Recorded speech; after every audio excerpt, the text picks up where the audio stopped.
my time now is 7:40 a.m. on January 26th, 4 days away. So I slept from 4:05 to 7:20. Except I don't know what happened to me. I guess I was just too stressed, but I couldn't fall asleep at all. So I think I didn't sleep at all, period. Actually, I did sleep, but I went to bed at 4:05 and I'm wide awake. And that's weird because I slept so little in the last 2 days. I'm just wide awake. And then I turned on the light again and I saw that it's 4:30. And I believe really, really hard. And at one point I did fall asleep and had a tiny dream. And then I woke up again. And then I heard noises outside. It's probably my dad taking the bathroom or whatever. And it's 5:40. And then after that, I thought it's already 7 a.m. Actually, I thought I'm just gonna stay awake whole night long. And then from 5:40 onwards, I slept a little bit, a tiny bit, and then that's it, I'm here. It's an awful sleep. Last night, the actress that I really wanted to get for the female character, who was the Orange House captain, she told me she was sick. At around 3 a.m., she told me she was sick, and that she can't. And it's not the end of the world. I can just find another actress, but it's just a bummer.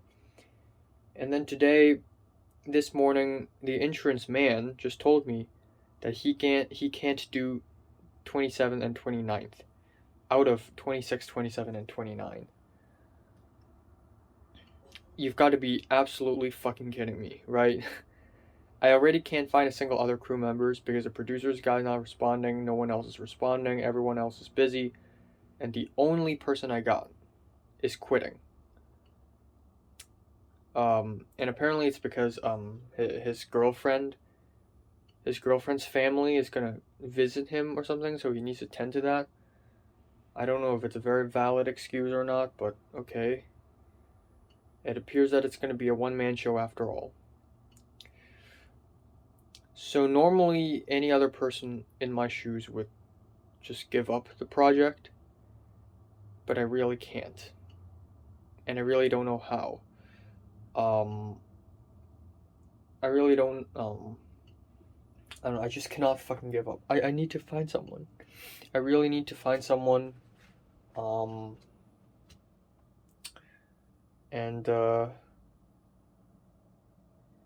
yeah. Yeah, I really need to just have at least one person beside me when directing. Come on, are you serious? I mean, it would make everything easier. You know, I just slept for about maybe 1 hour and 30 minutes, and I'm awake now. I'm ready to face whatever. This is my commitment to this short film, okay? This is my fucking commitment. And, of course, no one else is sharing my commitment, but it's sad to see so many people just not working out. You know, if I give up now, it's not too late. I'm just gonna tell the main actors and all the actresses, okay, hey, it's fine, it's whatever, it's over, and then I can go back to sleep. And at least I have 1 night's sleep, 2 nights sleep. At least I have time to pack. I can just rest up. It's not too late to give up. This is actually the most disastrous shoot I've ever been on. This is even worse than Thomas's, because at least Thomas's short film has like people around him.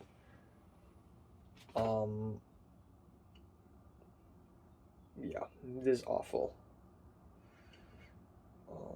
So yeah, I don't know.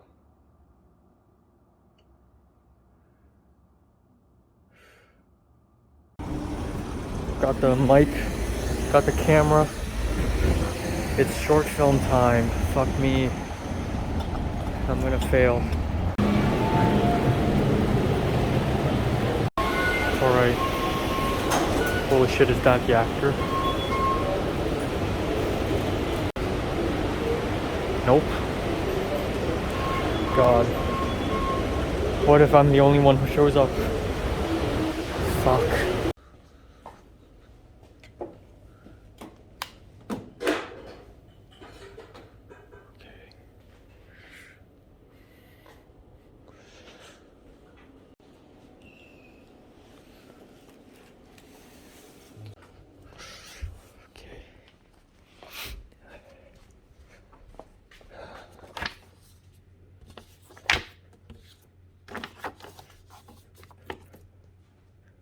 great success.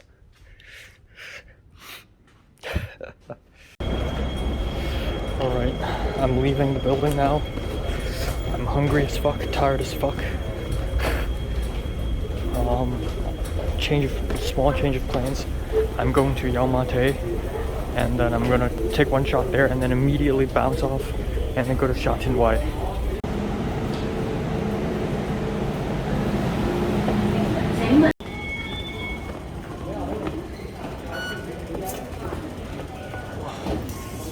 Okay. Yau Ma Tei.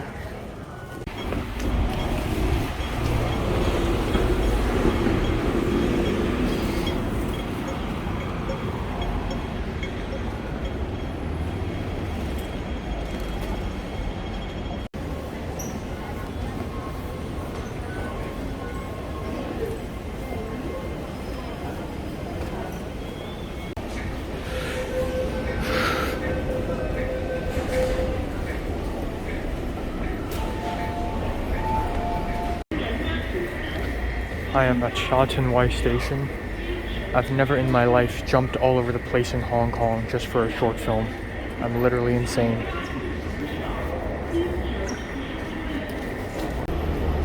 Alright. Met the guy, got the long lens, ready to return to Mong Kok.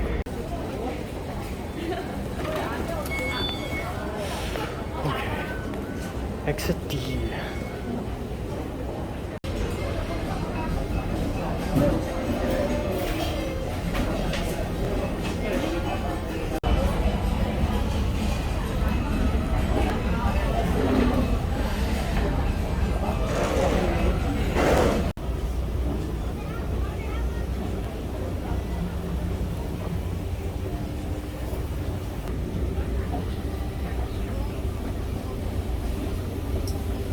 OK， 其實可以 cut 嘅相嚟。而家喺旺角嘅菩薩廟。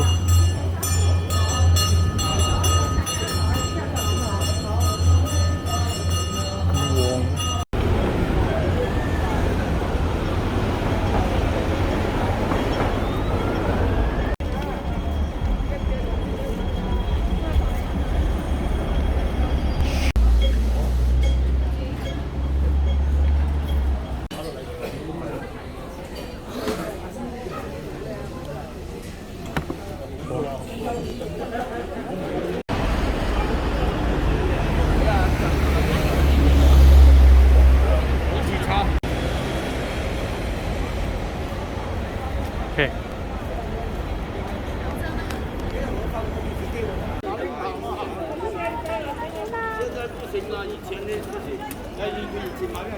雖然我真係好想返屋企，但係臨走之前一定要去多次鴨寮街。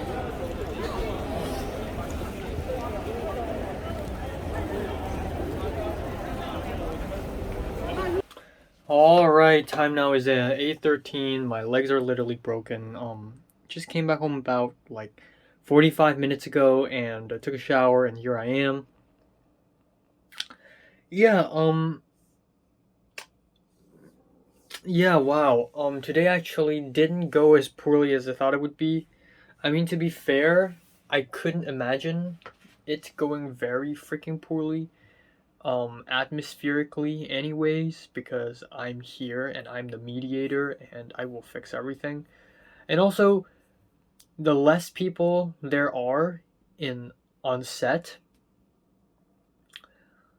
the less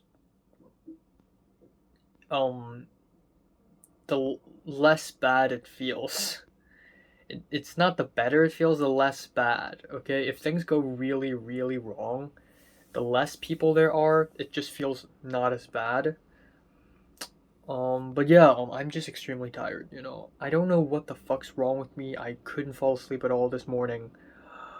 I slept for maybe an hour, and it's a miracle that I did fall asleep at the end. And I was very fucking sober. When the alarm rang at 7:20, I was so fucking sober, it's not even funny. And, yeah, I just left. It was like, I don't know, it was kind of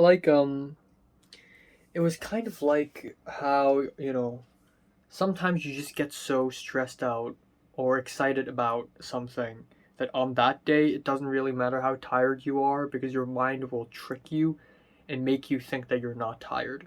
So I feel like that's what's happening. But I am tired. Like after everything's over today, suddenly on the MTR, I feel like I could just fall asleep. Um, but yeah, I'll just go over a quick rundown of what happened today. I left the apartment. So I thought my mom would accompany me to my mom's office, and she would be like the last line of hope I have. I don't even want to turn to my mom, but because so many people has turned down on me, the producer guy is not responding. Oh, the producer guy actually just responded. The insurance man is not free at all. Um, on the 27th and the 29th, I'm basically screwed. I have no crew. Out of desperation, I even asked my mom's colleague, the one whom I'm borrowing the lens from, and he said, "No, it's too late. I can't find anyone." My mom asked her professor friend, and he didn't have anyone he could offer to me. It was basically rock bottom. Like, my situation is pretty much as bad as Thomas's situation, except what sets me apart from Thomas is that I have the power of will, and Thomas is also has the power of will, but I have it even stronger, okay? Like, I'm still so fucking determined to make this short film. Like, this morning, I was so close to quitting it, but then I never did. Like, this morning, when the insurance man's like, no, I can't do 27 and 29, then he's basically my only other crew member. It's all over. It's all completely fucking ruined.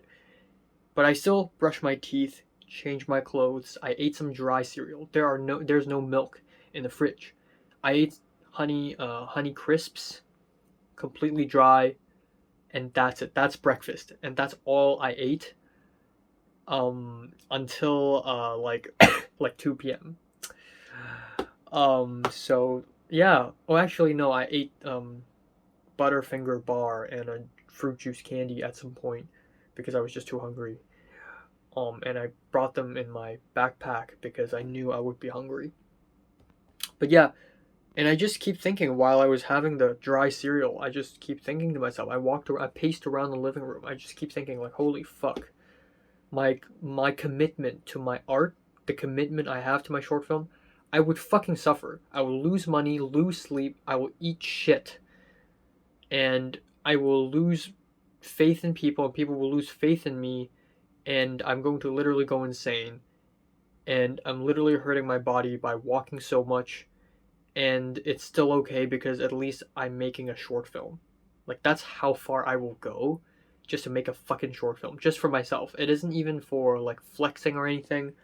And I think it's partially because I made it very personal.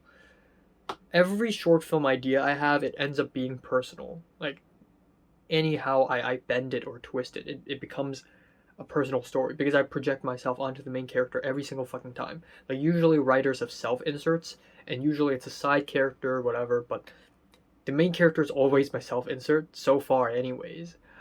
And it just becomes personal. I have to do it. I have to say it. I have to tell the whole world in the format of film about my thoughts and feelings now, my complicated relationship with Hong Kong culture, my complicated relationship with love itself, love and romance. And after hearing Zara and Leia blabber about love last night, it just gave me the more motivation to make a short film about not being able to love. Like, how cold do you have to be? How cold and dead inside do you have to be to put so much thought and effort into writing a short film and making a short film about not being able to love?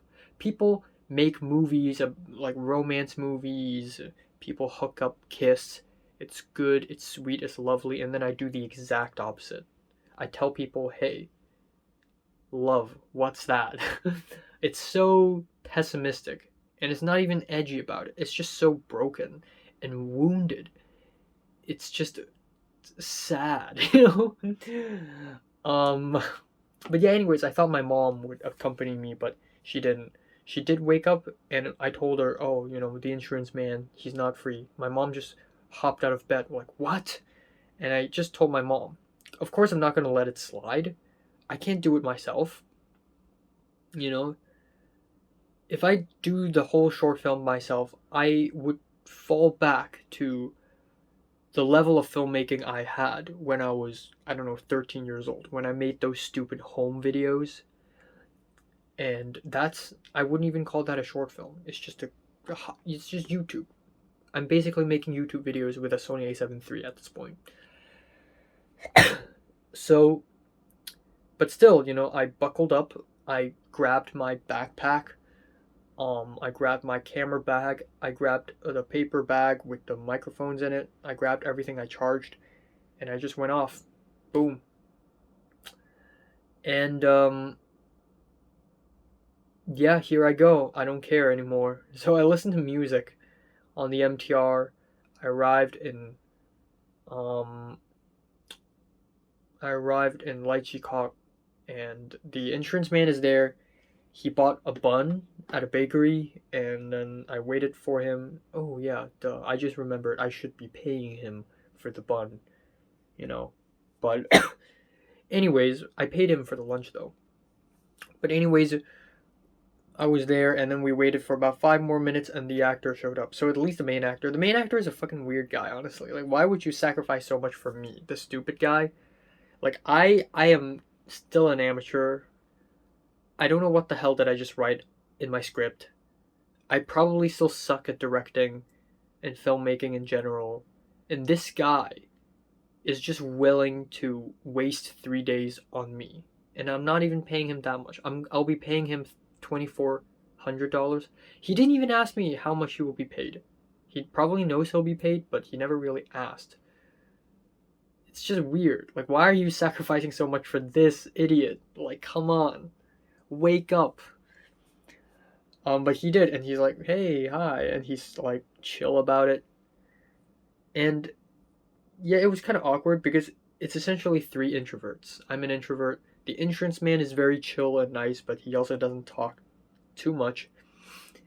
And the main actor, he's just awkward the whole time. He's even more awkward than me. So we walked to my mom's office, and my mom doesn't need to open the door for me because I know the password. My aunt told me the password. I opened the door, I got in, and then boom, boom, here we go. So for about half an hour, to an hour, maybe 45 minutes, like from maybe 9:12 to 9:15 ish to 10. I just grabbed whatever equipment I got. I assessed the area. First of all, I need to turn on the lights. I pushed the table around. It was a very like as I was building the set. At that point, I didn't even know if I'm able to complete the short film. But whatever the case may be, I'll blindly move forward because that's the kind of guy I am. And there's so many times a day where I could tell the insurance man, he could tell that this short film, the making of this short film, is an absolute disaster. But he didn't tell that to me, to my face. And I wanted to explain to him, I know it's a disaster, but I will not give up. Like, I will suffer anyways. If I keep making this short film, I will suffer. I will lose a lot of sleep, lose a lot of weight.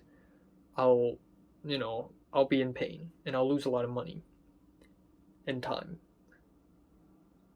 And it's gonna suck because the making of the short film is just not as good. Because we just don't have the equipment and the crew is not enough. And then if I give up, I'm also gonna feel sad and guilty. I go back to USA and I thought to myself, fuck. I promised myself to make a short film back in Hong Kong. Why didn't I make it? Why was I such a coward? Why am I such a loser? And now I can't go back until 2024 summer, and God knows how will Hong Kong look at that point. But the pain in the latter is worse than pain for the former. So I'd rather suffer just for the short film. So I kept going. I built the set. I really didn't know how to do it, you know, because it doesn't look like it's supposed to be like a reception, but I don't really know how. So I tried my very fucking best to dress up the table. I'm the set decorator. I've been a set decorator before, okay? So experience. I've been a grip before, so I know a little bit about lighting. So I know, backlit. You know, the moment before we filmed the first take, I was like, hold on, the light. At that point, all lights were on, and I'm like, let's, A, create some contrast, B, it needs to be backlit. So with very limited resources, I still figured out a way. So I was playing the receptionist. I figured out a way so that the room behind me, the door is a little open and I don't fucking know how to close it. The room behind me, I turned on the lights so that there is light around me. I just had to. It probably didn't really make any effect, But backlit, hey, that's make characters stand out. Basic cinematography 101. Not even like good cinematography, literally basic. Literally just the simplest first step, baby step cinematography. Make your character stand out. And then so we rehearsed the lines a bit. I got my camera out, I got my lens. It's got battery, it's got storage space, and we're ready to roll. And the insurance man got a tripod, and it was a kind of shabby tripod, but it still kind of works. The legs are wonky. And let me just admit that the main actor, Ray Chan, he's terrible at it. And maybe it's my fault. I told him, oh, this is going to be similar with last time in Dreams of an Empty Street. And during Dreams of an Empty Street, he acted so awkward, but it's still fine because the short film doesn't require a lot of dialogue and acting. But this time around, he's so cartoony. He's just so fucking cartoony. But I'm so glad it's him because at least I know him and I've worked with him before. But yeah, it's so fucking cartoony for some reason. And I wanted to direct him, but it started to get really complicated when I wanted to like read his lines for him, but I must never do that because that's very rude. It's called line reading. So I must use very roundabout ways to tell him, you're not doing it right. You're cartoony. So I told him, "Oh, can you be more natural? Can you be more relaxed? Can you speak faster? Maybe change the line a little bit." Which is very directorial of me to say that. Maybe change the line. Let's try a different version of the same line. The last line of scene 2, but I still have 2 hours. It was so cartoony. I asked him to walk faster. This and that and this and that. We did like 7 takes, and then I'm like, okay, it's done. It's fine. But apparently he wanted more takes, and he's like at the end of filming scene 2, and we packed up everything. He's like, man, now we have a lot of time. We could have filmed more takes. Like the actor actually said that, which is surprising because I just can't wait to get this over with. I mean, I love filmmaking, but scene 2 is kind of boring. It's not really filler scene, but it just sets up for everything else. So yeah. And then we shot medium shot on me, medium shot on him. We shot an empty shot. We used a gimbal, and that's it. And the last thing I want is for the people to be disappointed in me. And again, with fewer people will be disappointed at me, so I can get the mood just right, So it was kind of relaxing actually, because we had so much time. By the time we finished scene 2, it was like 11 p.m. 11:15-ish, and we had so much time to kill. It's actually hilarious. And the plan is at 12:15, I'm going to leave. Okay, we're going to go to Mongkok Station, MTR station. I will not leave the MTR station. I will directly go to Sha Tin Y. A 40-minute MTR ride to Sha Tin Y to pick up the long lens from my mom's colleague, come back, and then we meet up at 2 p.m. and then we have lunch together. And I'm sad I have to leave the insurance man and the main actor together. They don't know each other. They're strangers. It's the first time they met each other, and it's awkward. But okay, whatever. But the plan is a little changed, and now that I filmed everything so fucking fast. I'm just fast at everything. I'm lightning speed. I do exams, I'm fucking fast. I walk, I'm fast. I'm always really fast. And yeah. So the plan is and my mom's office is also a really good place to chill out. It's got it's just, it's got a couch, it's indoors. They can just rest here. So they decided to rest there. And then they will, at around 1 p.m. ish, they will take an MTR ride to Mongkok to meet up with me. So at around 11:20, I think, ish, I just left. Because I thought, ooh, now that I have time, maybe I could immediately go to Yaomate to take one shot of the Broadway Cinematheque, just because I love that cinema, and then go to Sha Tin Wai after that.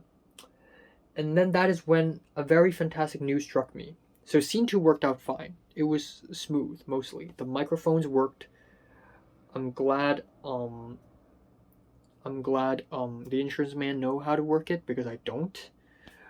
And even though the tripod is shabby, at the end, we did it. We did scene 2, and it's very fucking clear that I'm better at filmmaking now, even though I still suck ass. But like, I know what I'm doing now. I know. Oh, hold on. Let's do a medium shot. Hold on, the lighting's odd. Hold on, it's out of focus. Hold on, it's a little tilted. Like, I can notice things now, and I really know what I'm doing. I have a vision in my head. But yeah, I'm literally fucking insane. I don't think I've ever in my life like jumped all around Hong Kong like this. Like, I went to Lai Chi Kok, and then I jumped to Yaomate, and then I jumped to Sha Tin Wai, and then I jumped to Mongkok, and then I jumped to Sam Sui Bo, and then I jumped back home. Which is absolutely insane. If I do that in LA, it's going to take forever. But yeah, I went to Yaomate, and before I entered the MTR station, great news came, and that is my mom. I guess it was like final resort, but my mom knows someone who used to work for her in the company, and he's also kind of a director guy, producer guy, type dude guy, and my mom asked him for help, and he said yes. And he said he could help me on the 27th and the 29th. Oh, for real? And then my mom's like, oh, you need more people? So my mom looked for a sound guy. So a sound guy actually happened. And unfortunately, the sound guy's only available on the 29th, but that's okay. So my mom told me to immediately call that guy, not the sound guy, the guy who is magically available in the very last second. What should I call him? The microphone guy, because he told me he has an H6 microphone with him and he wants me to use it. So he'll bring it tomorrow. So the mic guy. The mic guy, whatever. So I called him immediately. I immediately WhatsApped him. Hi, my name's Enoch. I'm making a short film. Blah blah blah blah blah blah. And he's like, what do you need help with? And then I'm like, and then he said, oh, do you want to call me? Are you free to do that right now? And I'm literally in the middle of the streets outside the MTR station. And I'm like, sure. So about 10 minutes, I spent outside the MTR station just pacing around back and forth. And I just explained the situation. My only other crew member is not available. I also have some equipment issues. Like, I don't have anything light related at all, completely. I'm using natural light completely. Really, today I didn't use, like, artificial lights at all. It's just natural lights all the way. And I think it looked fine. It could have looked way worse. But again, basic cinematography skills, And good thing today isn't really that many shots. It's just one scene and a few shots. But yeah, the mic guy said, I could call him the lights guy as well. The lights guy, he said he has a bounce board, so that's great. It's just a fucking board. Why is it so hard to find a fucking board in Hong Kong? I don't know why. He doesn't have small LED lights, but he can ask around and he can get it. He has H6 microphones, and he suggests me using them because my wireless mics, while they're great and all, they're also 1-to-1, meaning that I can't have the camera be connected to 2 mics because that's insane. But apparently you can do that with an H6 zoom. I don't know how it works. I know how Zoom works. I've never seen a Zoom that can turn into 2 mics. That's also wireless at the same time somehow. So if that could happen, it's just okay, fine. Yeah. I guess yeah, so it's amazing. And it's fine if tomorrow the whole crew is just literally me and this lights guy, this mic guy. It's fine because it's one less person to feed. So that's God, I'm gonna have dinner now, okay? I'm gonna return later. Alright, it's 9:43. I just finished dinner. Oh my god, my legs are so bad. They're so badly broken. It's been a while since they have hurt like this. It's been a while. And it isn't even running. I mean, sure, I ran a couple days ago, but even this morning it wasn't hurting. It's just now. Holy crap. And tomorrow I still have to walk. So, that's great. But anyways, let's continue. Yeah, it's fine if I don't have a lot of people because that's fewer people to feed. And that actually saves a lot of money. So, as negative as I would like to be, sometimes you gotta look on the bright side of things. And let's be honest here. One great thing about not having a lot of crew and cast people is, everything gets to be fast, but also because, but also it's, I'm so tired. It's because you don't have to feed them all. So, okay, if there are fewer people, it means there are fewer people to pay. There are fewer meals to feed. So it's a lot cheaper. So today it's 800 for the insurance man, 800 for the main actor, and then 310 not even 310. I think it was just I actually fucking forgot. One Not even 300. I think it's like $200 or $190 just for lunch for the three of us, which is actually really cheap. I don't know how. I don't know how did I pull it off. But that's like $7 a meal. That's essentially the equivalent of that. So it's actually amazing. And I spent minimal amounts of money today. Of course I spent a lot of time traveling. Okay, but anyways, after the phone call with the lights guy, I immediately went into the EMTR, and at that point I was debating. At that point it was like 12:10 and I have to meet the colleague with the long lens at 1 p.m. And I have 40 minutes or about 50 minutes actually, 45. I could go directly to Sha Tin Wai and be early, or I could go to Yaomate, take a couple insert shots of the Broadway Cinematheque, and then go to Sha Tin Wai, but it would be a risk that I would be late. And of course, given that I'm literally insane, I did the latter. So I immediately took an MTR to Yaomate, to Broadway Cinematheque, took a couple shots, looks good, real nice, and then and then I just zoomed. I just speeded up my way to Sha Tin Wai, and honestly, I was late for about 2 minutes, but it's totally fine because I arrived there and then I WhatsApped him. I was like, "Oh, I'm here," and he's like, "Okay, I'm coming out." So he's not even like ready, I guess. So there he is. He has a small black bag with him, tiny, about the size of my head, maybe smaller. Yeah, and it's just a long lens inside, which is humongous. I've never really worked with a long lens before. Like a long lens, a Sony long lens. And I've worked with a Nikon long lens, or was it a Canon because of Potter's thing, but I've never worked with a full frame long lens. This is actually like I was excited to use it. So with the long lens, I immediately left. I went back to Mongkok, and exactly at 1:40 p.m. I arrived at Mongkok, and both the insurance man and the main actor also showed up at Mongkok at 1:40. I met them both. I went up and then turns out they haven't even gone up yet. So I went back down to meet them, and then we went back up again. And both of them didn't talk to each other much. They just looked at their phones most of the time. So we left at exit D, and I immediately showed them, okay, this is Wongkok this is Argyle Center. This is Argyle Center slash Mongkok Center. This is where we're gonna film scene 4.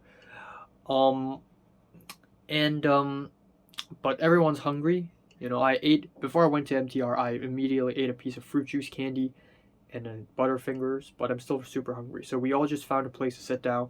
We went into a mall, and that's the exact same fucking mall I went to with Miriam and her friend earlier this month. This fancy mall, slightly fancy mall, and we went there. We went to a food court downstairs underground, and I just went with a char siu egg rice with one choy sum, and that's it, with cold milk tea, which is so good. This is the type of milk tea I want. It's super sweet, but it's so good and refreshing. And then the main actor had scrambled eggs and char siu rice, which is basically the Hong Kong version of oyakodon, and I don't want to eat that because I've eaten a lot of that already. And then he didn't buy any drinks, which is kind of weird. Like, I would have to buy drinks. Like, if I ever eat a meal and I have nothing to clean that flavor from my mouth, it just feels wrong. I have to drink something. And then the insurance man ordered something. He ordered noodles, like beef noodles, with a side of century eggs, like spicy century eggs. And then he drank like a juice box. Like one of those very mature feeling sugarcane juice boxes or something. And then I paid for all of their meals, and they're all like, "Oh, thank you," but I have to, because I make you come all the way out here for me to make my short film. I'm a fucking idiot for it, so I'm sorry. Let me pay for a meal.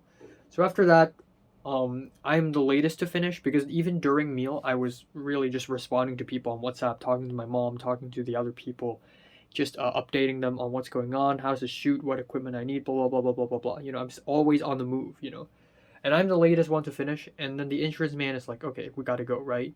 And I'm like, wait a while. And the insurance man laughed, like probably in a disappointed way. But honestly, we do have a lot of time, and we actually do. So we left at around 2 something p.m., like 2:30. And that was like a 40 something minute lunch, and it's like normal time for me.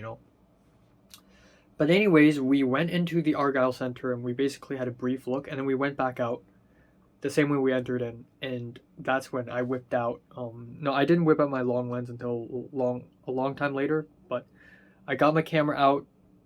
There's the microphone, and then the game is on. So, and because we want to make as less interruption as possible, we want to attract as less attention as possible. So we went in, and it was literally like a structure. There's a whole structure to it. So there's the main actor, and he's walking forward. The insurance man holding the camera, filming him, he's walking backwards, and because he's walking backwards, he's gonna crash into people. So I have to be in front of the insurance man to make sure he doesn't crash into anyone, and I'm basically gonna lead the way. So we're like a train, an actor, the cam op, and leader. And then we just went around the first floor, and we went up the escalator. We didn't do it a continuous take because it's gonna be hellish, so we just cut around. And just when I thought, okay, it's time to be done with this scene, I thought, you know what, let's film more, because we have so much time, and there's a lot to show in this mall. So, yeah, that's pretty much it, and we had a lot of good footage, and that's pretty much it. And then, afterwards, we walked up and down Nathan Road. We walked up and down. So Argyle Center, done. We're done with scene 4. We have, out of 13 scenes, we've knocked scene 2 and 4 out of the park already. 11 scenes, 11 more to go.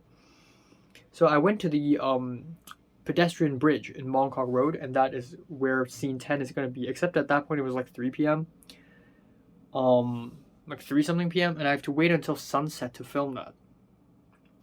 So I'm just like, you know what, let's go there and test it out. And that's when I switched my wide lens with the long lens, and I was like, oh my god, this like this focal length, oh my god.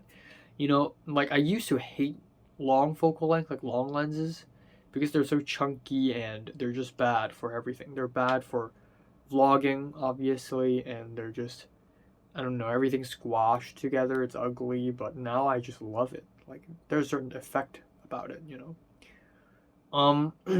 But yeah, I you know, I was worried I couldn't achieve this effect the same way Ghost in the Shell had, and I really tried hard to mimic the same scene from Ghost in the Shell. So there's that, and then after testing out at the bridge, and the pedestrian bridge, the handle, like the the guardrails are so high, I'm scared I couldn't see the main actor's face. But yeah, after that, we went to another spot. So we went around. We had so much time to kill, so we started going on a detour. We're supposed to head southwards to the waffle place, I, Miriam, and her friend went to. But we went on a very roundabout way. We went all the way to Waterloo, and there's a spot where there's a church and a cross, and I thought it was a really good filming spot when I went there with Miriam and her friend. So I went there, and then on the way, I took a lot of photos. We checked out a little film store. Not even check out. Like, the insurance man was like, oh, there's a film store. So we just saw it. And then at some point, we ran into a temple, and I'm a temple guy. And apparently the insurance man had never been into a temple before, which is hilarious. So we went in, and I had to prove my point that every single temple has a bell. And then I found a fucking bell. It's amazing. You know, I know about temples so much now. But yeah, it's so smoky, so full of incense. But I filmed a little bit, and then we just filmed a bunch of random, you know, shots of nothing. Just insert shots, a couple shots where the main actor is there, and every time he's in the shot, he has to take off his backpack and his mask. But it's whatever. It's easy, and it's so ridiculous. Like we're filming this guerrilla style, right? Like I'm carrying a red paper bag and a camera bag and a backpack, and literally every piece of gear are with us right now. Like the gimbal is with the insurance man. I have all the mics, the tripod, and the long lens on me right now, and I'm carrying it all around. I'm literally insane. So we're literally a moving unit. You know, we are like be like water. We're constantly moving. And then finally, we have arrived at the church spot, and we took a couple shots, but we couldn't take very great shots because the lenses are too tight. And that's when I found out that it would be best if I just use like a normal lens. Like if I have a 50 mil, it would just work totally fine. I didn't need any special lenses or anything actually, but it's whatever. And then we went to the waffle spot, but the waffle spot isn't the point. The point is the building across. It's a little glasses store, and there's a part where it's see-through glass, see-through window, and I wanted to film upwards. So upwards to the see-through window, and then downwards to the pedestrian bridge. That was my plan, and that is going to be edited together to make it seem like the main actor is looking back to himself, like how in that montage in Ghost in the Shell.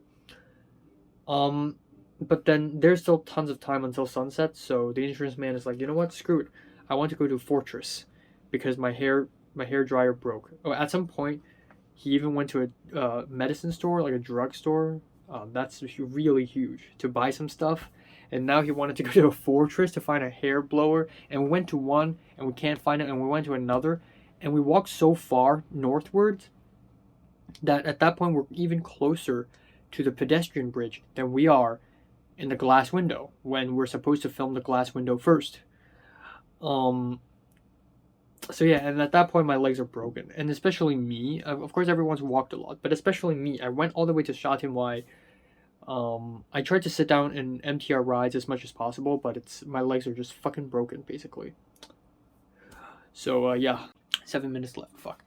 So and then at some point I'm just like, you know what? Let's just have some rest. Let's just sit at McDonald's for a little while. So it was around 4 something p.m. and we just sat for like 15 minutes while the insurance man went to a G2000. And then afterwards, because the insurance man will leave at 5 p.m., but the actual sunset is 6 p.m. and I want to wait for sunset, but then I also don't want to open a tripod and use the camera all by myself and whatever. So you know what? Fuck it. So I went to a waffle spot, the glass window, to film, and it's actually a lot of fun because it's the main actor went to the first floor, aka second floor, if you're American, of that building, and he immediately got booed off. And he went down, and I'm like, well, we got no other choice. I don't know anywhere else where we could film that. So we set up the camera, we got a tripod out, and then we told him, okay, just go up there, immediately stand there, do the shot, and then immediately leave before you get noticed. So that's what happened. And then that's it. It's so much more insane and wild than most other short films I've made. So yeah, we got the shot, and it sucked ass. It just didn't feel what I wanted to feel. And normally I would just say yes because I'm already really tired, but you know what? I'm a director with standards. My god, my brother's playing his guitar every single goddamn night. But yeah, so me with my high standards, and the insurance man also agrees. So we decided to go to another store, another spot to look for a better place, and we found a Foot Locker, and that's fucking perfect. It's not really first floor, it's still the ground floor, but it's a little bit elevated, about a couple meters elevated from the ground, so we can pretend it's like up in a building, you know. So that's what we did. We tried like 4 or 5 takes, and it's really difficult to nail the exact same vibe that the Ghost in the Shell had, but we tried our best. And then after that, the insurance man just up and leaves. It was like 5:15. So it was just me and this guy, and then so we walked northward again to the pedestrian bridge to finish the shot. It took about 3 takes, and it worked totally fine. And when I was walking towards it, I realized, holy shit, I shouldn't move the camera at all.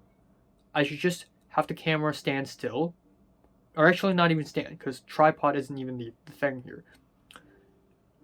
I will do tracking in post because it's going to look a lot smoother. As much as I hate it, but it has to be done like that, you know.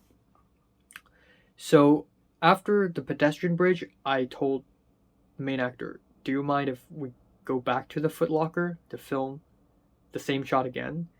And he's like, well, it's your decision. And I'm like, okay. So my legs are fucking broken, and I'm sure his are too, but we walked all the way back. And we filmed a couple more shots on our way. So yeah, and then we finally finished it in the Foot Locker, and then at around, I think, 6 p.m. or 5:30, 5:45-ish, it's over, the day is wrapped. The main actor returns home, and then me, even though I'm so exhausted, I'm like, fuck it. So I still went around Mongkok. I walked northwards again, back to the pedestrian bridge, back to the fucking Argyle Center. So I went north and south and north and south and north and south, and north again. And then I took a lot of shots of the billboards and whatever, but I don't have the right lens. So literally in the middle of the streets, I switched lenses back to the wide, and then to put the cherry on top, I took an MTR to Samsøybo, to Aplo Street, for like 10 minutes to get more shots, and then I came back home, took a shower, just had dinner. It's a crazy wild day. I somehow pulled it off, and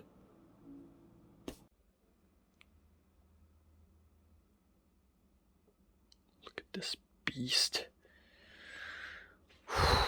Alright, time now is 2:08 a.m. in the morning. I'm just gonna take a shower and go to bed now. I know it's really early, because I usually sleep at 4 a.m. every single night, but tonight I'm gonna try 3 a.m.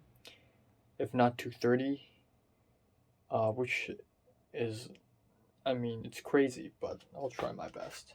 Yeah, and again, I'm charging everything now. I'm charging the wireless mics, I'm charging the camera, I got the props ready, and tomorrow should be fine. I don't know, it's just so fucking tiring. I'm not even stressed out about tomorrow. I am a little bit though, because aside from Ray-chan, I pretty much don't know anyone else. Like this guy, this new lights guy, I don't know him. So, yeah, I don't know. I really don't know. But yeah, tomorrow it's gonna be 10 a.m. at, Sungwon Station, exit A2. We're gonna wait there. I'm talking about this as if someone's making me do this, but I literally made the call sheet. I made the decision. 10 a.m. Cheongwan MTR station. I literally made this decision. I'm forcing myself to do this, and I don't really know why. Yeah, and I don't know. I feel a little I don't know what to say. I really don't know what to say. Just conflicted feelings. Still processing what I learned yesterday. You know, like again, I've learned about secrets about people, and it's the kind of secrets you would learn about that you would not look at the person the same way. Um, and it's just I don't know. Also, I'll be meeting Pink again on January 28th. Um, and we can't have lunch together because Pink has to go to her cat cafe job um, at 12 at noon. So I'll see her at 10:30. We can eat a quick breakfast. She said we can eat a quick breakfast. No, she said breakfast. She didn't say quick breakfast. And then up until 12, like we can have that breakfast in Causeway Bay, and then she's gonna go to her job, and then I'll return to my place to have lunch, and then at 4 p.m. I'll go out again for the PCR test. I don't know why, but my nose is a little congested. Not now, but when I'm laid on my bed, and I'm still coughing for some reason, and I don't know what's going on with me, but my left thigh has this mosquito bite that isn't even a mosquito bite. It's like somewhere in between a mosquito bite and like a scratch, like a really bad scratch injury. I really don't know what's going on with me. Um, but yeah, I hope tomorrow goes well, and I'll probably start packing tomorrow because I will probably barely have any time ever in ever. So yeah, and then of course there's a uni app shit. Fuck. I really don't know. I really don't fucking know. I'm too tired right now to care about that stuff. But I'm honestly, again, Long Beach supplementary material is February 1st, aka January 30th. I don't want to worry about unsubmitted shit on the plane, okay? I will not be able to relax like that. Um, aka January 29th. Duh. And then, um, I wrote it in my notebook, but I shouldn't worry about Long Beach because it's supplementary material for Long Beach just literally means nothing. But I have to submit LMU, and that's gonna be something. So maybe I'll do it now. Maybe I'll start working on it now. Yeah. Wish me luck tomorrow. I don't know. It's been so long. Actually, I don't think it has ever happened before. Right. It has never happened before in my entire filmmaking career where I'm making a short film and it's a back-to-back thing. I've made short films before that requires multiple days of shoot. For instance, my first short film, Heart Like Soldier, took like 5-6 days, I think, over the course of 2 years. And then my second short film, Information Blackout, took 2 days over the course of a couple months. It was like a couple weeks apart. And then Dreams of an Empty Street is one night. Cloud Busting is one day. My Bloody Valentine is just 4 or 5 hours.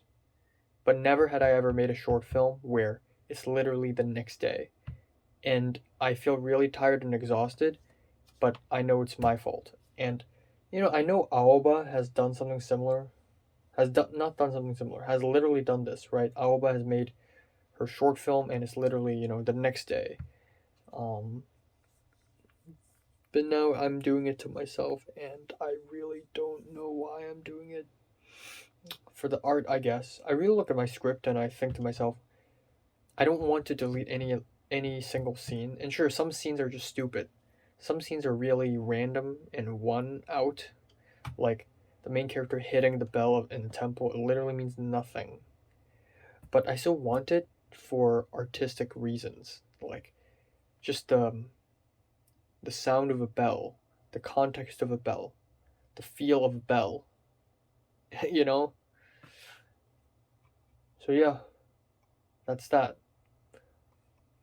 I think it's just Long Beach and LMU for February 1st, and then on the 15th, it's USC. On the 19th, it's Long Beach again, but Long Beach portfolio. Oh, and then the CSUN is somewhere in there. CSUN is February 15th too, I believe. Unless it's not, then I'm gonna be fucked.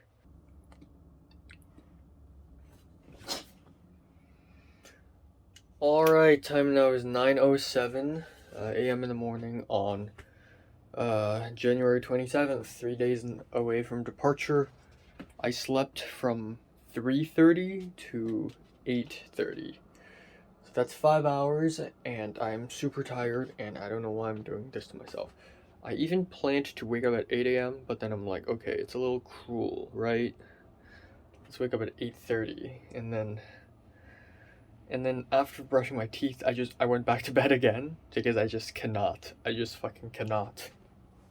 And now it's like 9:08, and it's like, fuck. Call time is 10 a.m. I don't know if I could make it. But yeah, if I could go back to bed like later today, like an afternoon nap, I would. I'm just so sleepy, and this is my doing. Okay, I'm doing this to myself.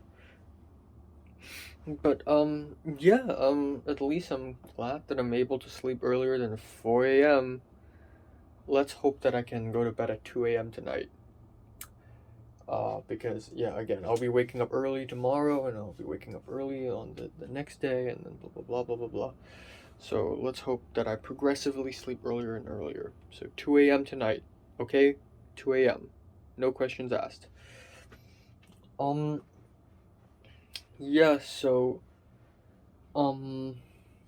again, it's short film day 2. It's simultaneously tough, simultaneously not tough, because today we don't actually need to go around all that much. Everything stays at Central, but yeah. First of all, I'll be working with a whole different new crew member. Someone is gonna replace the insurance man. So we'll see. And yeah, hopefully there's that. Also, last night, out of curiosity, not even out of curiosity, out of necessity, I checked the LMU and Chapman University applications, and I remembered, holy shit, right, commonapps.com. That's a website. I went to that website, and you could actually see what LMU and Chapman U and NYU wants you, and USC want you to write, want you to hand in, and holy shit, it's actually kind of complicated, especially for Chapman University, which is just as scary as UCLA. It's asking me what's my favorite quote and who's my role model. Describe yourself with 3 words. I'm so scared of questions like this because they're just it feels like a trick question. Like I'm supposed to answer a very specific thing, And also, they're more than personal statements. LMU actually has a personal insight question as well, but it's a little different. And thank God it's only one, but still. Oh my God, And I don't want to write something new, so I guess I'm just gonna take this, the loneliness one that I gave to the UCs and just copy and paste it, maybe change up a little bit. But yeah, wow, the Chapman University application is scary. So yeah, so I need to simultaneously work on my LMU shit, like right fucking now, like right tonight. And then after I'm done with the Common App, I submit the Common App, and then I receive an email, and then I submit the portfolio. So I must submit the Common App earlier, like a couple days at least earlier than the deadline. And then for My Bloody Valentine, it shouldn't be that difficult to edit. I just need to fix the sound. Not even fix the sound, just make sure it sounds fine, and then finish the end credits, and then boom, it's ready. The short film is just done at this point. So yeah. And then, is there anything else to talk about? Not really. Just looking forward to get this short film done. And yeah, my back is broken, it's sore. My arms are sore. My legs are surprisingly not that sore, even though it's still sore. Everything about me is very sore. So, yeah.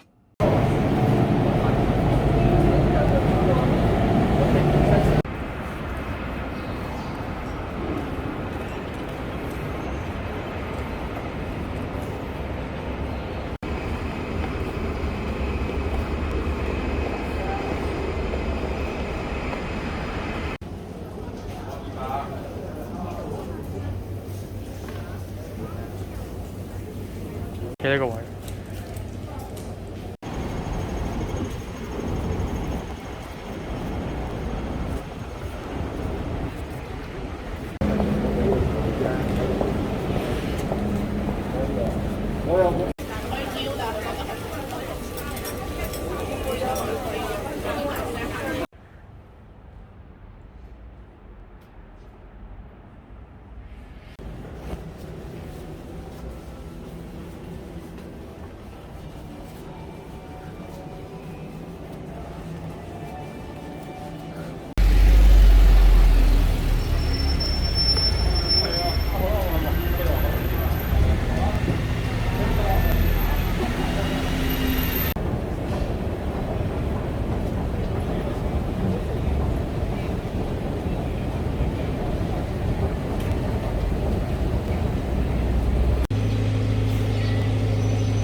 All right, time now is 11:22 p.m. Let's wrap it up today. Holy cow, I am broken. I am broken physically. My neck is actually really sore. My shoulders are burning. My legs are basically broken. My arms are so hurting so much, especially my biceps. I don't know what the fuck. Maybe it's the bag. Like maybe it's me lifting that bag. It's not even that heavy of a bag. It's just me holding it and lifting it up for 7 hours, 8 hours straight. That's what's making me hurt. Actually more than that. But I had a break in the middle having lunch. Just everything. My back is broken from the box moving a couple days ago. Like my entire body's just aching right now. But yeah, let's talk about today as quick as possible because I don't want to waste anyone's time. So, woke up. Even though I only slept for like 5 hours, it felt satisfying. I think it's because I slept earlier. And the fact that I slept earlier and the fact that I basically fell asleep immediately is really satisfying. I was late for about 4 minutes ish. I arrived at Sheungwan Station and immediately, boom, I see the main actor. And then I don't know who the other guy, the lights guy, who is another colleague of in my mom's company, but I didn't know that until I see him and I recognize him. He said, "Let's meet at the temple, at the Manmo temple." So I'm like, okay, sure. So I and the main actor guy, we walked up to the Manmo temple, and at that point in the beginning of today, I was already really sore all over, but I kept pushing and pushing and pushing today, as if I'm fine, but I'm not fine. I'm like broken right now. And I don't ever want to stand up ever again. I'm just gonna sit down and talk. God, my nose is so congested. I don't know what's going on with me.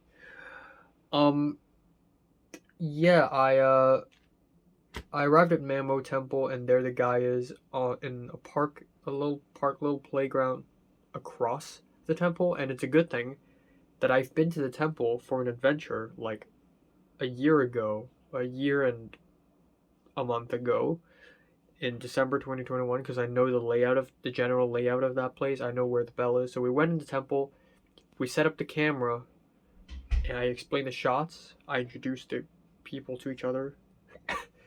And let's go in and let's do it. Let's film the shots. Let's get the shots. So we went in the temple, and at that time it was like 9:15. We started around 9:30, and we stayed at that spot until like 11. We spent 1.5 hours just getting 3 shots in the temple, and that's because this lights guy, he is way better than the insurance man. Not to diss the insurance man, but this lights guy is way better. Like, he's more of a perfectionist, and he knows more. So first of all, right off the bat, as for the stills, yesterday when I and the insurance man were going around Mongkok and we took some stills, we basically had it handheld. But when it comes to the lights guy, he's like, if you want the stills to be actually still, you need to have a tripod, which I know, but I'm just too lazy to set up a tripod every freaking time I find something interesting. But that's exactly what we did today. Every single spot we wanted to take a still, we set up a tripod, we lay it down. And it wasn't actually that much of a hassle. It's just a little annoying, especially given that the tripod is a little wonky. But it's definitely a lot better that we had something to put the camera on at least. So we filmed inside the temple.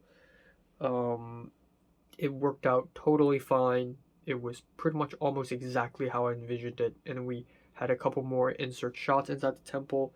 That's it. We had like 8-9 takes of the main actor hitting the bell once with a stick, and I didn't even know, because there were so many tourists today in the temple. One of the temple managers were like, hit the drum 3 times and then the bell 3 times. I didn't know there's a rule like that. Like, when I wrote the script, I wrote the protagonist hit the bell once, and I didn't know it's hit 3 times, but I didn't change it because it's better if it's once. It feels better. And yeah, and then that's pretty much it. And then we walked down from Manmo Temple all the way from the mountains back down to because it's actually Sheungwan, not really central, so we actually went to Saigongseng, which is also a place I went to on an adventure when I went to Linheng-go. And we took a bunch of still shots there. We used the 700mm as well a couple times, and it worked. And again, every single still, even though it's not important, it's not an important shot at all, I may just leave it on the cutting room floor. I don't need it. But still, for the lights guy, he tries to make it as good as possible. Make sure the framing, the lighting, everything works out. And instead of remaining in program auto, he tries to do manual every time because he has to change the shutter speed and the aperture. He needs full control of it, and he doesn't even use Sony. He finds it annoying that the Sony camera menu is so complicated. He uses Canon usually. But yeah, after the stuff at the alleyway near Linheng-go, we basically took an MTR to Central. So I didn't expect Manmo Temple and Linheng-go to be that far away from Central, and there's no way in hell are we walking. So we took an MTR 1 station to Central, where we basically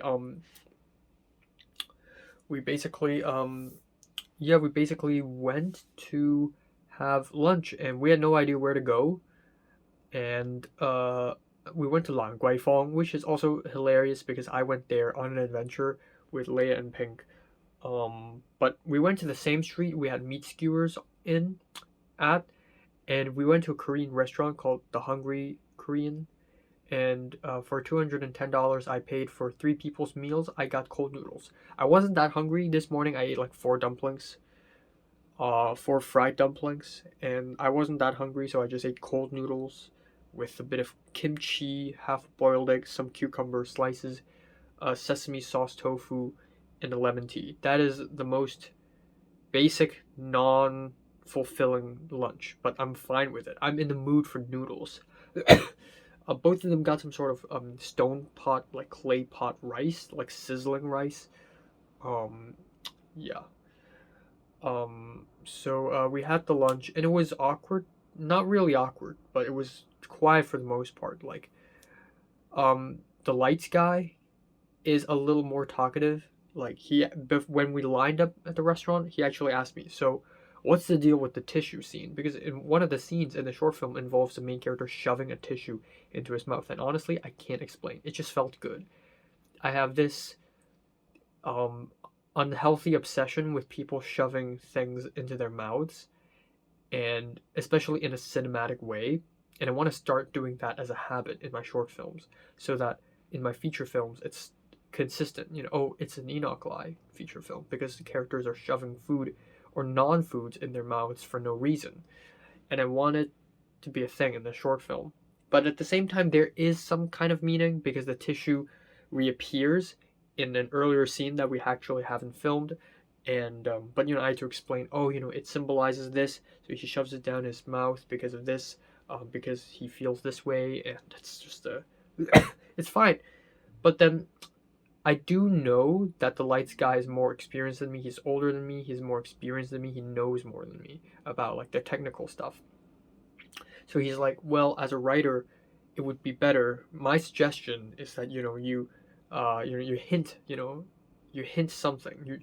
If the tissue symbolizes something, you need to at least give your audience a clue or a hint on it. And I think that's a great idea, but I'm gonna try my best to not do that because again, the more I try to make sense of my story, it's gonna look uglier. It's gonna get uglier and look uglier. So I can't do that really. But I can fix it with an extra shot or two to make it feel less jarring. But will I reveal answers to my audience?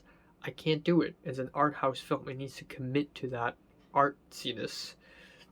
But yeah, essentially there's that. We had lunch and then we started having lunch at around 1 12:50, I think. And we just sat down and we ordered and the food just came at 1 p.m. Around 1 p.m. The actor for my for the supporting character told me that he got sick and he tested positive for COVID. What in the actual fuck? Of course I was shocked, but I wasn't really that shocked because I'm too tired to even have a psychological response to it. But at that point I was just like, damn, what should I do? I was actually surprisingly calm. I guess it's because it's not the first time something like this had happened. Like, when cloud busting happened, I just asked Christian to be one of the actors because I literally had no choice. So, in this situation, I asked the lights guy if he's okay with being on camera. And I thought he couldn't act.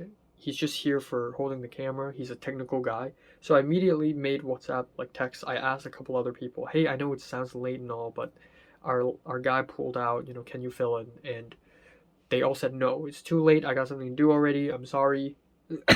So I'm like, "Fuck, what should I do?" And then a humongous clutch.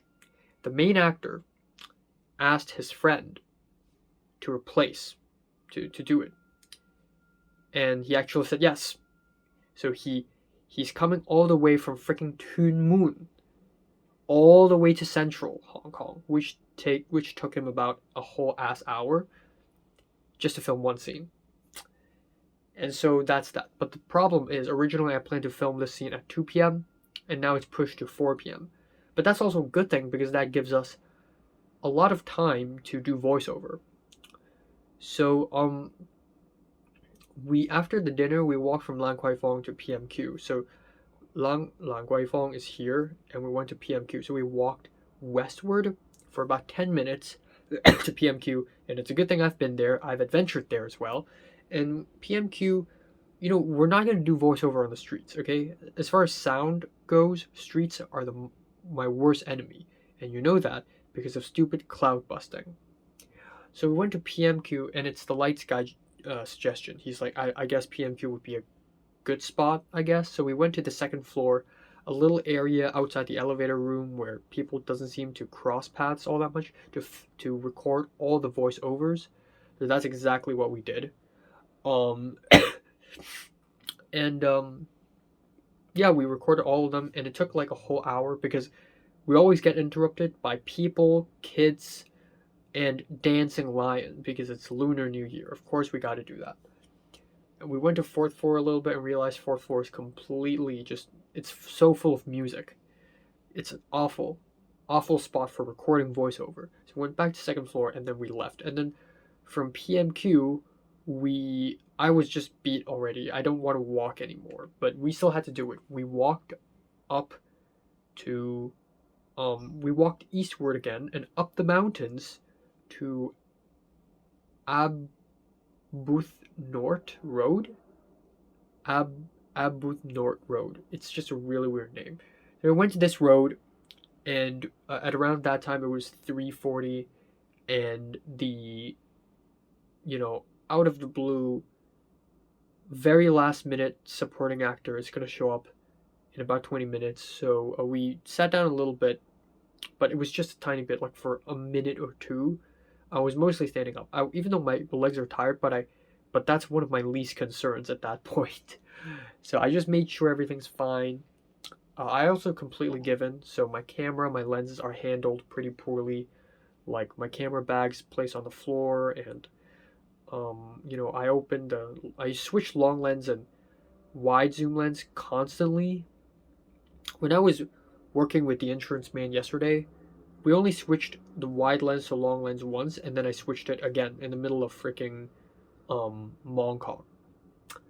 Because every switch is such a huge risk. Like, oh, what if a piece of dust flies into the lens sensor? Like, and then we're all fucked. But we switch at least 10 times today.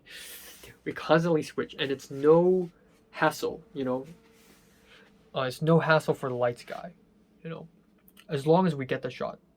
Let's not be lazy here. We'll do a lot of effort just to get the damn shot right. So that's what happened.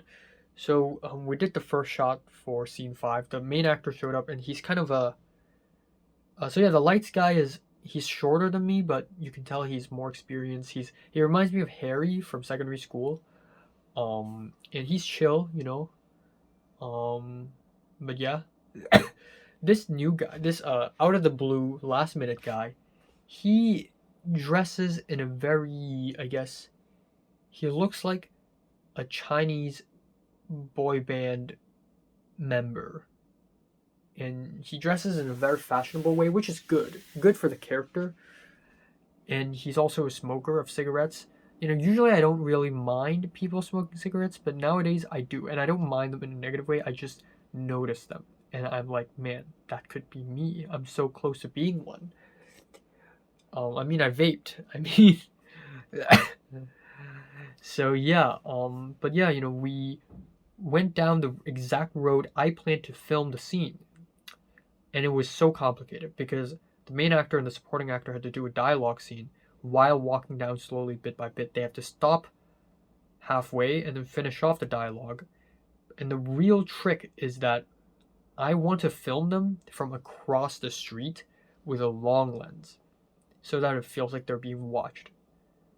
And it's a really cool concept because usually when especially students, when they film dialogue scenes, it's just like, aha, speaker, listener speaks, speaker listens, boom, boom, boom, boom, shot reverse, shot reverse, shot reverse. That's boring. How I do it, it's different, and I imagine it differently too. But the street is fucked. Somehow the police showed up out of random nowhere and they blocked the road, and it's awkward. And the the lights guy wrapped himself up completely with a black coat and black mask, and he's hiding away from the cops. Like, I don't know why. Maybe he's been to one of the protests, but it's so fucking funny. I didn't ask why either. I just don't want to. And then he's like, you know what? Let's just go to a different street. This place doesn't even have flowers. Flowers are involved in the story. So we walked westward again back to PMQ. But not the exact same spot. Just around PMQ. A little bit higher in terms of elevation on the mountains. And that was the most difficult fucking shot in the entire short film. Unsurprisingly, because again, it's a very long dialogue scene. Like about a minute long, which is already long for me. Uncut. And we have to film it across the street. And the thing is, the main actor, again, I don't want to diss him, but he's not very great and he doesn't really nail what I want.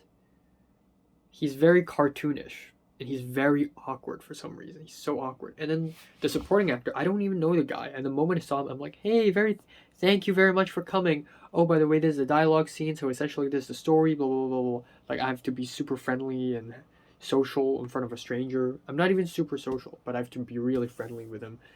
he, again, he doesn't nail what I want. And so I tried to tell him, but his acting, the supporting actor, the new last minute supporting actor, his acting is just so goddamn theatrical. And it makes sense because apparently both these actors met each other on a stage, like on a stage theater play drama. So both of them are so theatrical and they're not the kind I want at all. Especially for the supporting actor, he's just so yeah, he's like, how do I explain it? Like 30% of the time today when I try to direct the actors for their lines, I just don't know how to explain it because I have a feeling of what kind of character and what kind of speech pattern the character should have, what kind of tone, but then I can't explain it, neither in Cantonese or in English. I just cannot. It's so specific. Mainly because it's inspired by real life people, but it's just like I explained, okay, the supporting character should be confident. So he's confident. He speaks loud, he projected his voice, and that's not at all what I want. That's confident, but not the confident I want. I want him to be calm and confident. So I told him calm and confident. And he just sounds monotone. And then, like, it's just so tough. And then sometimes I don't want to do line reading, so I explain the character's psychology when saying the line. And it's so difficult. But I think it's good training for directing actors. But so yeah, that shot took 1.5 hours and it was so tiring. Everyone's tired. The lights guy, he's not enjoying this at all. I'm not enjoying this at all. But I'm still, we can do it. Let's do it. I still got that going. But yeah, we pulled off the shot. We got interrupted so many times, whether it be street cleaners, like Indonesian street cleaners, trolling us. Like there were 5 Indonesian women, or not. Maybe they're not Indonesian. Maybe they're Filipino. But I heard their language and it doesn't sound like Tagalog, so I'm just assuming that they're Indonesian. But they were just like, they saw the camera and one of the women was like walking in a funny way, thinking that she won't get in this shot. She was in the fucking shot, and it was a long lens, so it had to be pretty tough to get in, and you got in. Why? And then we had a wireless mic, and it sounds awful already in the first place. And then every time a car goes by, it cuts the signal off, and the sound just dies. And then the car goes away and then the sound returns again, but the signal is just already fucked. So there's so many issues with the framing, but I had to get things right. I respect how much of a perfectionist the lights guy is. That made me more of a perfectionist. I realized a small detail and I'm like, would you mind doing that take again? Even though everyone's like exhausted. But I'm like, we got to get the damn shot. So we did it for like 1.5 hours straight, and then 3 more extra shots, 1 medium, 2 close-ups, and then a couple inserts, and then the sun is going away, and we got the shots just right on time, and it sounds not so good. It sounds kind of fuzzy. We didn't have any lighting work at all, no bounce board, no nothing. I even got the lights. I had a small LED light thing, very useful, very light light, like light in terms of not heavy. I used it once at the temple, good, but I seldom used it again later today. So yeah, we got the damn shot, and then I was already like so exhausted, but I kept fucking going. So we went downwards, down the mountain, and then westward again, because why the fuck not, to Pottinger Street, where I filmed the famous central staircase. And again, such a perfectionist. Usually I get the shot and then I'm done, I'm out. But instead, I looked up on YouTube the Ghost in the Shell montage because I want to imitate that. I got the exact same shot, and I asked the lights guy to reproduce that shot as much as possible. So we tried everything. We tried 35 lens. We used a 35, and then we tried to do a lower angle. We tried a different spot just to get the damn shot right when we all just want to go home. And then we walked for like 15 minutes or something just to the central pier. it was way longer of a road than I thought it is. I didn't even need to look at the map because I've been there multiple times already. But we went there, and it's a really difficult shot. Not because it's tough to film, but because it's very emotionally potent. The protagonist has to shove a half a piece of tissue down his throat, and I am worried that Ray Chan couldn't do it because he already couldn't do normal dialogue shit without sounding super awkward. But this very emotional moment is very crucial, and I don't want him to fuck it up. But he did not fuck it up. He didn't do it exactly the same way I wanted to, but as long as he doesn't act cartoony, it's fine. So I really tried my best to tell him not to act cartoony, and I can tell he tried his best to not act cartoony, so it ended up not being all that cartoony, and I think it's acceptable. Right now, I think it's acceptable. Maybe a few months later in the editing stage, I think it's gonna be shit, but right now I think it's fine. We had like 4 takes of the tissue scene, but it worked out fine. And I even asked the last minute supporting actor, to hold up the lights. And I also overheard some of the conversation the supporting actor and the main actor said. I don't want to overread too much, but they are talking and I hear them, and it's relationship stuff. So I guess the main actor broke up with his girlfriend. I don't know if that refers to that girlfriend that I also filmed in Dreams of an Empty Street, or is it a second one? But either way, I just thought, if it's true, if what I heard is true and it's about him, I thought it's very fitting that he just plays the main character of this short film, and he channels his emotional experiences for the short film. Turn your loss into something good artistically. So there's that. But yeah, we went to Central Pier. We wrapped it up. It was so windy. It was so fucking cold. I paid $500 to the supporting guy. He said thank you, and then we left. They both left, and then I and the lights guy, we walked to the MTR station painfully. I was just at that point, like halfway through today, my legs, like my feet, under my feet already felt like there's a gigantic stone on top of my feet. And I still kept fucking going every step of the way. I went to the MTR and IFC, and we went down and we just took the MTR, and I'm like, if you don't mind. And at that point it was like 7:30 already. We're all hungry. But I just, filmmaking, man.